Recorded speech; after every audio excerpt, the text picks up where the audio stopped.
Morning students दिनै जों फरायगोन थाखोबानि बिमा रावनि फरासे आसामा जोंनि समायना बे खन्थाइखौ जोङो फरायगोन। नोंसोरो आंनि उन उन बे खन्थाइखौ फरायलांबानो जाबाय। दानिया जों जागायजेनसै। आसामा जोंनि समायना, आसामा जोंनि समायना जोबनो गैया गुननि, भारतनिनो सान ओंखारग्रा रायजो सानजा दिगनि, अराय जिउ नागिरब्लाबो सान हर बेसेबा गोबां, आसामनि बादि मोननो थाङा हासार गोनां हा एसेबां।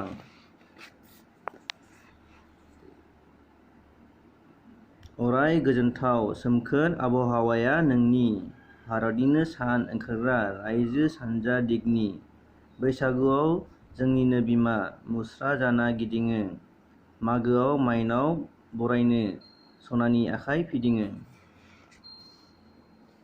दुफांनि मोनाया हाथरखिजों खानाय साजायो आइनि, भारतनिनो सान ओंखारग्रा रायजो सानजा दिगनि, हाजो हायेन खौसे खालामग्रा जायख्लं बादि नुयो, नोंनिनो रावनि अननायफोरा गोरोबनायनि सायखं लुयो। बुरलुंबुथुरनि गुवार रुगुंखौ आं खुलुमनि, जोनोम मोनबाय बेयावनो, थैनायाबो जाथों बेयावनो आंनि।